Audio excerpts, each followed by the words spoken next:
Una de las grandes utopías del gobierno federal es lograr dotar de servicio de salud a todos los mexicanos que no cuentan con un servicio de seguridad social. Y bueno, desde el 1 de septiembre pasado, el IMSS Bienestar inicia como este sistema de salud, como parte de la utopía del gobierno federal. Estamos ya 20 días del arranque, pero inicia mejor de lo que inició el INSABI en su momento. Ahora sí llevamos en camino a tener un sistema como el de Dinamarca. Ese es el tema que ponemos sobre la mesa y saludo con gusto a nuestro director editorial Raúl Frías Lucio y a Víctor Hugo Hernández. Señores, ¿cómo la ven?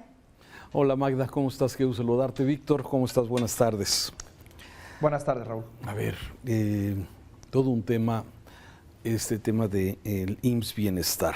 A ver, escuchábamos hace unos minutos algunas de las entrevistas que hemos venido presentando, de los trabajos que hemos venido presentando sobre este tema. Y sin duda me tengo que remitir, Víctor, en este comentario, a la carta de renuncia de Germán Martínez, el primer director del Seguro Social. Tú la recordarás que en mayo del 2019 presentó su renuncia luego de meses de haber tomado esta responsabilidad, en una carta que decía muchas cosas que quizás en ese momento no entendíamos muchos de los mexicanos de cuál era la razón de su renuncia. Muchos pensamos que quizás tuvo diferencias con la Secretaría de Hacienda, que en ese entonces, manejaba a Ursúa, aunque en realidad el secretario Ursúa tenía precisamente a funcionarios que eran los que hacían la chamba dura. Y en aquel entonces, recordando esta carta de Germán Martínez, Víctor, sí, voy a repetir algunas de las cosas que mencionó en esta carta por las que argumentaba su renuncia. Sí, primero, esto fue presentado el 21 de mayo del 2019 y hacía énfasis en que el Seguro Social vivía básicamente de tres ingresos. Uno, las cuotas de los trabajadores, la tuya, la mía, la de todos los trabajadores, la cuota de los patrones, sí, de todas las empresas, y desde luego con otra parte que ponía el gobierno, tripartita, y las decisiones se tienen que tomar en el Seguro Social con los recursos que recibe precisamente el Seguro Social. Y aquí Germán Martínez acusaba de injerencia de los funcionarios de la Secretaría de Hacienda, que querían aplicar la política de austeridad del presidente López Obrador, o así la habían entendido, la de ahorrar, ahorrar y ahorrar. Así lo dijo, afectando los servicios de salud, el abasto de medicamentos, la compra de equipamiento, el desarrollo de infraestructura. Es decir, estaba parado todo.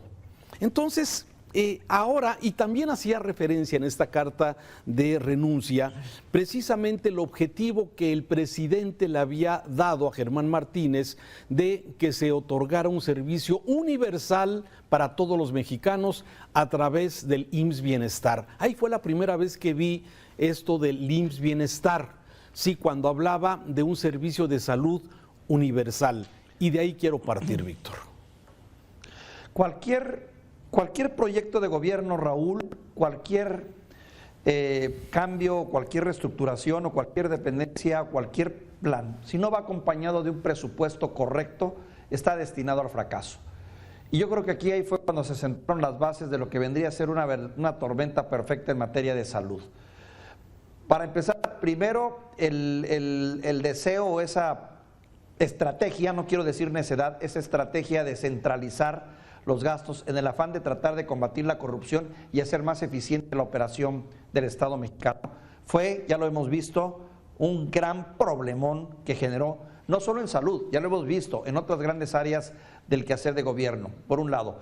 Por el otro lado, también se nos atravesó el COVID, que ni duda cabe que fue un año nefasto en muchos sentidos y vino a desestabilizar la estructura, toda nuestra estructura en materia de medicina. Y luego, pues finalmente, hay que decirlo, Raúl, a estas alturas, cuando ya empiezan los balances históricos, la ineficiencia, la ineptitud, esa curva de aprendizaje que tanto costó y que todavía nos cuesta, y que para el gobierno se le hizo fácil, ¿no? Decir borrón, cuenta nueva, quito, y luego me pongo a comprar por aquí, me pongo a comprar por allá, y no fue tan fácil. Hoy sabemos que sobre todo en aspecto de salud se necesita un alto nivel de especialización y también un largo proceso de aprendizaje que de una u otra manera ya la llevamos. 2 cambios de estrategia en un sexenio son muchos, Raúl. Así es, y coincido contigo en un tema tan delicado como es el tema de salud. Bien, después de esto que tú me parece que lo has marcado perfectamente, la necesidad de tener recursos suficientes para dar el servicio regular del Seguro Social, sí, porque el tema es que con este decreto que publicó el presidente en agosto del 2022, se suma una serie de personas que no tenían afiliación en ninguna institución de salud pública. Y esto los va a sumar precisamente a través del IMSS Bienestar, en donde los estados tienen firmado su adhesión al INSABI. Por cierto, INSABI ya ha desaparecido. Migramos del Seguro Popular de la pasada administración con problemas, con desvíos, con actos de corrupción, pero pasamos a un INSABI que no tenía ni siquiera reglas de operación, nadie entendía exactamente cuál era la idea de ese Instituto Nacional de Salud. ¿Y hoy a un IMSS Bienestar? Sí, desde luego. Y de ahí precisamente se nos viene la pandemia, como bien lo señalas, y bueno, pues nombran ahora a este IMSS Bienestar, que finalmente va a ser la misma estructura que va y que tiene el Seguro Social, que será, digamos, el pilar fundamental de este IMSS Bienestar. ¿Qué se espera?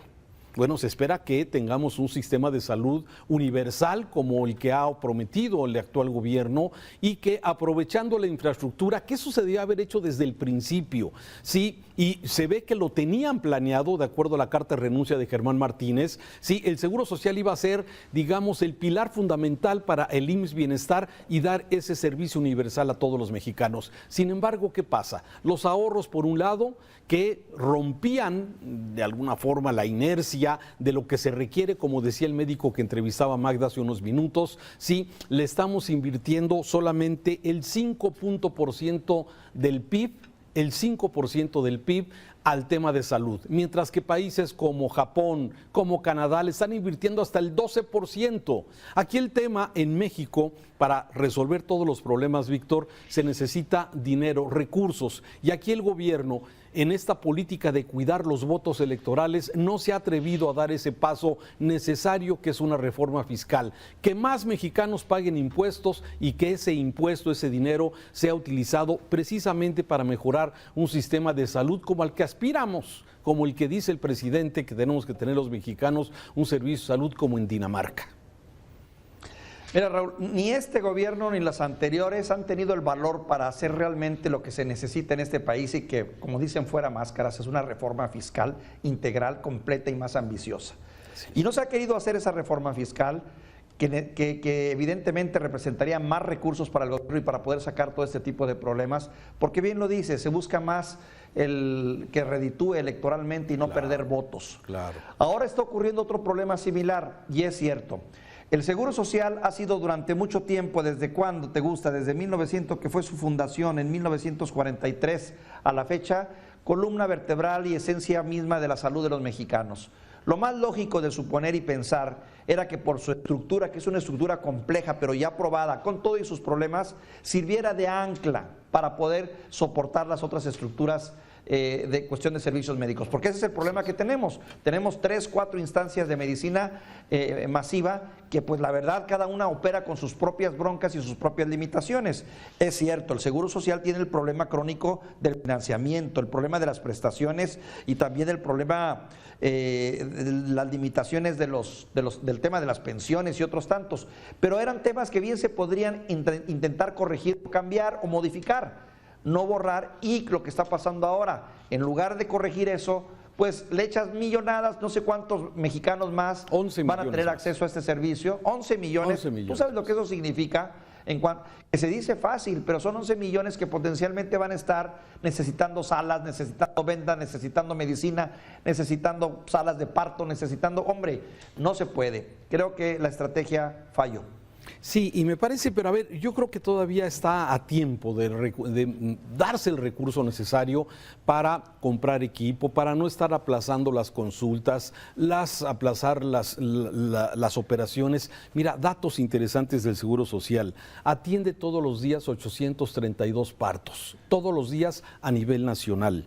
Sí, atienden 404,000 consultas todos los días. Sí, atienden 2,852 cirugías. O sea, no quiero decir de alguna forma, ni quiero minimizar desde luego el importante trabajo que realiza el Seguro Social, pero sí definitivamente cuando tenemos el contacto con los ciudadanos, te das cuenta que conseguir una cita en el Seguro Social cuesta trabajo, lleva tiempo. Llegar con un especialista lleva tiempo, a veces meses para poder programar alguna cirugía. Y la queja constante de que el aparato de rayos X no funciona, que el tomógrafo no funciona, que en los laboratorios no funciona. ¿Y qué fue lo que pasó en las pasadas administraciones? Que muchos de estos servicios se privatizaron.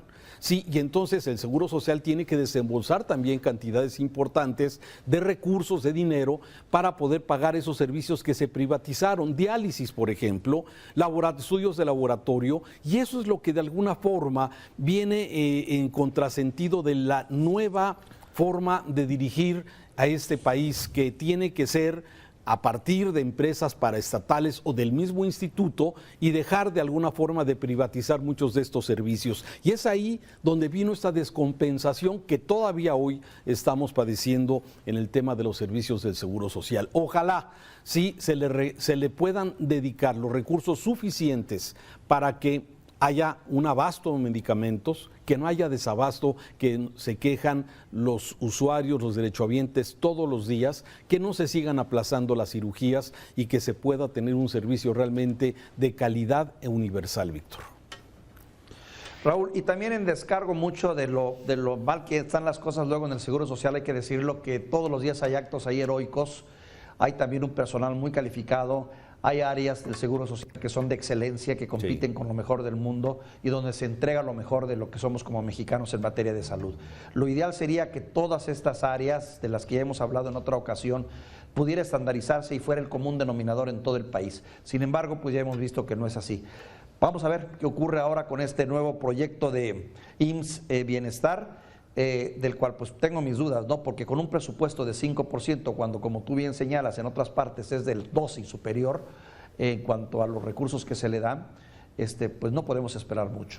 Sí, y más también, como decía Germán Martínez en su carta de renuncia, y con eso termino, ¿sí? No se puede aplicar un programa de austeridad, de ahorro y de ahorro y de ahorro en un servicio que requiere de médicos como los que acabamos de platicar, de especialistas, de equipamiento, de infraestructura. Se necesita dinero para... En esto no puedes escatimar. Por eso cuando se hacen ese tipo de comparaciones, que se hacen inversiones importantes del dinero público en cosas que dudan de su beneficio directo e inmediato, cuando tenemos estos problemas como el de la salud, como el de la violencia, que requieren atención, recursos y desde luego el tiempo pasa, Víctor, y lamentablemente estamos ya 4 años de esta administración, quedan 2 y, híjole, vienen las valoraciones. Yo creo, Raúl, no sé si estás de acuerdo conmigo, que hay que saber dónde utilizar el concepto ahorro. Cuándo es gasto, cuándo es inversión, cuándo es ahorro. Y creo que en donde menos se puede hablar de ahorros, porque es infame y porque las consecuencias son muchos, son en salud. Y también en seguridad y en educación. Todo lo que represente ahorros, ahí realmente va a ir en detrimento de la calidad de estos servicios. Aguas. Gracias, Víctor. Te mando un saludo, Raúl.